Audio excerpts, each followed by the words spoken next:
बिस्मिल्लाहिर्रहमानिर्रहीम। लाखों करोड़ों दुरूदो सलाम मोहम्मद मुस्तफ़ा सल्लल्लाहु अलैहि वसल्लम और आले मोहम्मद पर। मैं हूँ उमर दराज गोंदल। अगर पाकिस्तान के अंदर सरमायाकारी 50 साल की कम तरीन सतह के ऊपर है और पाकिस्तान के अंदर सियासी अदम इस्तेहकाम है और हुकूमत का पहिया हमें चलता हुआ दिखाई नहीं दे रहा, तो अब ये सोचने की बात यह है कि हम मसाइल का हल निकालने की बजाय हमने फैसला किया है कि मज़ीद हम मसाइल पैदा करेंगे। अब मैं आपको ख़बर जो दूंगा, हमने देखा कि इमरान खान के ऊपर सैकड़ों की तादाद के ऊपर मुकदमात दर्ज किए गए। मेरे ख्याल से हालिया पाकिस्तान की तारीख के अंदर किसी एक शख्स के ऊपर सबसे ज़्यादा मुकदमात बनाने का जो रिकॉर्ड है वो इमरान खान के सिलसिले में मुकर्रर किया गया, लेकिन मेरे ख्याल से उसका कोई फ़ायदा नहीं हुआ, वो सब बैक फायर हो गया और एट द एंड पाकिस्तान की कौम ने इमरान खान के हक़ में फ़ैसला सुनाया। लेकिन लगता यह है कि हमारे यहाँ सीखा नहीं गया और हमने फैसला यह किया है कि हम मज़ीद गलतियाँ करेंगे, हम मज़ीद ब्लंडर्स करेंगे। अब ये कैसे हुआ है? इमरान खान के ख़िलाफ़ गद्दारी जैसा संगीन मुकदमा कायम किया गया जो साइफ़र की सूरत में था। इमरान खान के ख़िलाफ़ उनके किरदार को लेके बेहुदा तरीन केसेस बनाए गए, जिसमें एक निकाह इद्दत केस है, उसमें टेरियान वाइट वाला केस है, लेकिन उसमें भी इमरान खान की पोजीशन आपके सामने है। फिर कहा गया इमरान खान शायद माली तौर पे बदउनवान आदमी हैं, तो तोशा खाना जैसे जो तमाशे हैं वो लगाए गए, लेकिन पाकिस्तान की कौम ने इसको कबूल नहीं किया। तो लगता है या तो किसी की अना की तस्कीन नहीं हुई या किसी को लगता है इससे कोई फ़र्क पड़ेगा। अब इमरान खान एक दरख्वास्त ये दी थी कि जनाब मैं सुप्रीम कोर्ट में होने वाली जो समाअत है उसमें हाजिर होना चाहता हूँ और इस समाअत के दौरान मैं अपना मौक़िफ़ पेश करना चाहता हूँ। और इस सिलसिले में इमरान खान भी कहते आए हैं और उनकी टीम भी कह रही है कि देखिए वो चाहते हैं कि उनको ज़ाती तौर पर पेश होने का मौका दिया जाए। और तहरीक इंसाफ ने एलामिया भी फिर जारी किया। खैबर पख्तूनख्वा की हुकूमत ने कहा कि आप मेहरबानी करें और लाइव स्ट्रीम करें उनके केस को। आज उमर अयूब और बैरिस्टर गौहर जब प्रेस कॉन्फ्रेंस कर रहे थे तो बैरिस्टर गौहर यही बात कह रहे थे देखिए जनाब, आपने इमरान खान के ऊपर 200 केसेस बनाए हैं, लेकिन उन 200 केसेस से अगर कुछ हासिल नहीं हुआ तो फिर यकीन कीजिए कि आप जो है आइंदा भी कुछ हासिल नहीं कर सकेंगे। लेकिन आप अना की तस्कीन को तो हासिल कर लेते हैं। हुआ क्या? हुआ ये कि आज एक काबीना का इजलास हुआ और ये पंजाब काबीना का इजलास था जो ज़ाहिर मरीम नवाज की ज़ेर सदारत हुआ, और ये काबीना का 8वां इजलास था। गो कि इसका एजेंडा खासा महदूद या खुफिया रखा गया और चंद अफसरान जो हैं उन तक ये चीज़ें महदूद थीं। और एलामिया जो आया, उस एलामिया के मैं पहले लाइन्स पढ़ता हूँ फिर आगे चलते हैं। लिखा गया, वज़ीर आला पंजाब मरीम नवाज की ज़ेर सदारत सूबाई काबीना का 8वां इजलास। चूँकि खाकसार जो है वो एक रिपोर्टर के तौर पे वज़ीर आला ऑफिस की बीट करता है, तो इसलिए ज़रा थोड़ा सा चीज़ों का वो मुझे अंदाज़ा होता है। तो अगला लाइन लिखी गई उस सलामिये में कि रियासती इदारों के ख़िलाफ़ नफ़रत अंगेज़ बयानियाँ, इमरान खान न्याजी और दीगर के ख़िलाफ़ कानूनी कार्रवाई की मंजूरी। ये एलामिया आया और इसके साथ ही जो अज़मा बुखारी हैं वज़ीर इत्तलात पंजाब, उन्होंने भी प्रेस कॉन्फ्रेंस की और उस प्रेस कॉन्फ्रेंस के अंदर उन्होंने वहाँ पे बताया कि देखिए जेल के अंदर से बयानात दिए जाते हैं, प्रोपोगेंडा शुरू किया जाता है, बाहर आके कहा जाता है कि इमरान खान के पैगामात हैं, तो उनके मुताबिक हमने इमरान खान के ख़िलाफ़ कार्रवाई शुरू करने का फ़ैसला कर लिया है और इस सिलसिले में काबीना ने मंजूरी दे दी है। और उनके मुताबिक अब एक कंप्लेन आई और उस कंप्लेन के ऊपर जो महकमा दाखिला पंजाब है उन्होंने एक रिपोर्ट जमा कराई और उसकी बुनियाद के ऊपर पंजाब हुकूमत कार्रवाई करेगी। अब मैं आपको बताना ये चाहता हूँ कि क्या शिकायत क्या है। एक शिकायत तो ये है कि इमरान खान ने टेलीग्राफ के अंदर मजमून क्यों लिखा है। एक शिकायत ये है कि इमरान खान क्यों कहते हैं कि मुझे कुछ हुआ तो कौन जिम्मेदार होगा।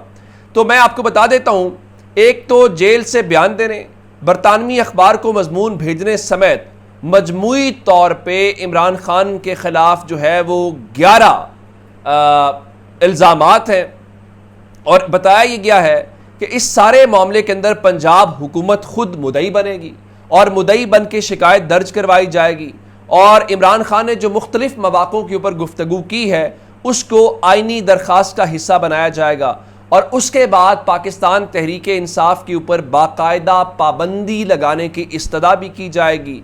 और काबीना मीटिंग में जो इमरान खान के बयानात हैं और उसको और आर्टिकल्स के हवाले से जो वजारत दाखिला की रिपोर्ट है, जो सेक्रेटरी दाखिला नूरुल अमीन मैंगल साहब जो हैं उनको ये एजाज़ हासिल हुआ है, तो अब उस सिलसिले में होगा। लेकिन फिर सवाल ये पैदा हुआ कि ये कैसे चलाया जाएगा?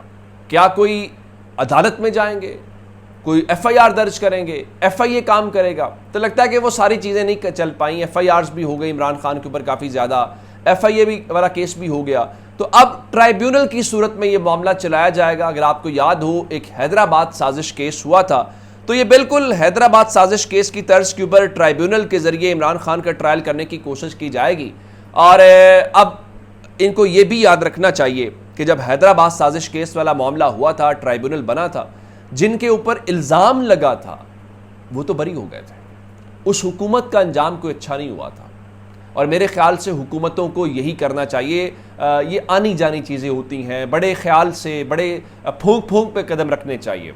आप अपने मुखालिफ का सियासी तौर पे मुकाबला करें। आप नहीं कर सकते, आप इन चीज़ों के ऊपर छुपेंगे तो इसका मतलब है कि आप सियासी तौर पे खेल हार चुके हैं और आप आउट हो चुके हैं। अब आपके पास कोई किसी किस्म की ऑप्शंस नहीं है। अब होगा क्या, मैं आपको बता देता हूं। इमरान खान के खिलाफ जो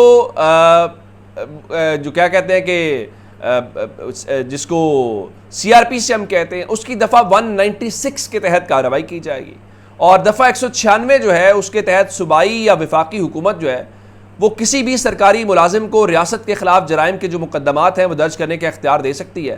कि इस सिलसिले में इस कार्रवाई में अदालत को पाबंद किया गया है कि कोई भी अदालत पाकिस्तान पीनल कोड की जो दफ़ात हैं 295A, 294, 153, 108 और 505 के तहत तब तक कार्रवाई न करे जब तक इन मुकदमात की दरख्वास्त सूबाई या वफाकी हुकूमत की तरफ से इख्तियार कुनिंदा अफसर की तरफ से दायर ना हो। अब ये सारे वो मामलात हैं कि उसमें आप यूं कहिए कि इमरान खान के ऊपर इल्ज़ाम ये है उन्होंने एक लिहाज से रियासत के खिलाफ जंग छेड़ी है। क्या जंग छेड़ी है? अब उसमें आप कह रहे हैं कि इमरान खान हाजिर हो और इसी की बुनियाद के ऊपर आपने इस परवाने के सूबाई काबीना से दस्तखत करवाए हैं। लेकिन मुझे ये बताइए कि इतने मुकदमात चलें, ये तो फैसला बाद में होगा ना। आपका तो केस साइफर भी था, आप तो उसमें भी आपका प्रोसिक्यूटर कहता था कि हम इमरान खान को फांसी लगवा देंगे। क्या हुआ उसमें से? नहीं टिक पाया, नहीं टिक पाएगा। आपके सामने उस केस का जो हाल हो रहा है, कभी कहते हैं जी वो मतन ठीक है, कभी कहते हैं जी ट्रायल शफाफ नहीं हुआ। तो अब एक तरफ तो ये मामला, फिर एक और आपको बात याद रखनी चाहिए कि वो कहते हैं जी इदारों के खिलाफ नफरत अंगेज बयानियां बनाया, रियासत के खिलाफ नफरत अंगेज बयानियां बनाया। आपको याद रखना चाहिए रियासत लोग होते हैं और पाकिस्तान के लोगों ने अवाम के इमरान खान के हक में फैसला दिया। और एक और बात, आप इधर से करेंगे, खैबर पख्तूनख्वा में उनकी हुकूमत है, उनकी असेंबली है, आप क्या करेंगे? उधर से जवाब आएगा। तो इसका मतलब है कि आप मसले का हल नहीं निकाल रहे, आप मसले को मजीद ख़राब करना चाहते हैं। और आपकी तो चीखें इस बात के ऊपर निकल गई हैं कि जो खैबर पख्तूनख्वा की हुकूमत है उसने बजट क्यों पहले पेश कर दिया है। अली परवेज़ मलिक प्रेस कॉन्फ्रेंस कर रहे थे और आप कह रहे हैं जनाब देखिए ये तो जो IMF के साथ हमारे मुज़ाकरात हैं, ये उनको नुकसान पहुँचाने वाली बात है, ये आप कर रहे हैं, वो कर रहे हैं। तो अब उनकी हुकूमत है हुजूर। अब वो सूरत हाल नहीं है कि मुस्लिम लीग नून जो है वो केली खेलेगी, सुनिया होजन गलियां विच मिर्जा यार फिरे, वो सूरत हाल नहीं है। अब आप उनके सेक्रेटरीट की इमारत गिरा सकते हैं? आप क्या पंजाब असेंबली का वो हिस्सा गिरा देंगे जब PTA वाले बैठते हैं? क्या आप नेशनल असेंबली का हिस्सा वो गिरा देंगे? क्या सेनेट का गिरा देंगे? क्या आप खैबर पख्तूनख्वा असेंबली गिरा देंगे? वह तहरीक इंसाफ वाले हैं। ये आपसे नहीं हो पाएगा। अब आप इर्रेलेवेंट किरदार हैं और अब आप क्या कर सकते हैं? अब खबर आई है जी नवाज शरीफ जो हैं वो यौम तकबीर के मौके के ऊपर एक बड़े इज्तिमा से खिताब करेंगे। पहले मैं आपको बता देता हूँ, पहले प्रोग्राम ये था कि मॉडल टाउन में 28 तारीख को इन्होंने एक इवेंट रखा हुआ है जिसमें इन्होंने नवाज शरीफ को पार्टी का सदर बनाना है मंगल वाले दिन। तो अब उन्होंने वहाँ से मॉडल टाउन की बजाय जो एक निजी होटल है उनके रिश्तेदारों का, वहाँ पे उन्होंने लाहौर में इवेंट रख लिया। तो अब देख लेते हैं उससे क्या होता है। और उधर शायर दस्तूर से दो खबरें हैं, एक इलेक्शन कमीशन से मुतल्लिक है, सुप्रीम कोर्ट से मुतल्लिक है।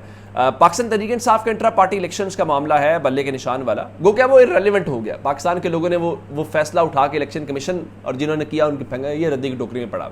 पाकिस्तान के लोगों को उससे फ़र्क नहीं पड़ा। लेकिन 30 मई को इलेक्शन कमीशन ने पाकिस्तान तहरीक इंसाफ का जो इंटर पार्टी इलेक्शन है उसको समाअत के लिए मुकर्रर कर दिया है और chief election commissioner Sikandar Sultan Raja की सरबराही में 5 रुकनी कमीशन जो है वो इस केस की समाअत करेगा। शायर दस्तूर से एक खबर और है, काजी फायज ईसा साहब एक्सटेंशन की खबरें थी फिर अतर मिनल्ला साहब ने और मंसूर अली शाह साहब ने वो मखसूस सीटें वाला फैसला देकर अरमानों के ऊपर पानी फेर दिया। तो फिर खबरें आई जी काजी साहब अब इंटरेस्टेड नहीं, काजी साहब इंटरेस्टेड हो भी तो अब नहीं मिल सकता, दो तय तो अक्सरियत ही नहीं आपके पास। तो अब जो क्या कहते हैं कि पंजाब, सिंध, बलूचिस्तान, खैबर पख्तूनख्वा, आज़ाद कश्मीर, इस्लामाबाद बार काउंसिल ने एक मुश्तरका एलामिया जारी किया और कहा है कि चीफ जस्टिस में माजी में जिन जुडिशल रूल्स का मुतालबा करते थे आज उनसे रूगर्दानी कैसे। अफसोस चीफ जस्टिस पुराना निज़ाम चला रहे हैं। जजेस के रिटायरमेंट की उम्र को बढ़ाना जलती पर तेल डालने के मुतरादिफ है, इसके खिलाफ एहतजाज होगा। उनका ये हमें किसी सूरत भी काबिल कबूल नहीं है। तो ये अब तक अपडेट्स से अपना बहुत सारा ख्याल रखिएगा। खुदा हाफिज़।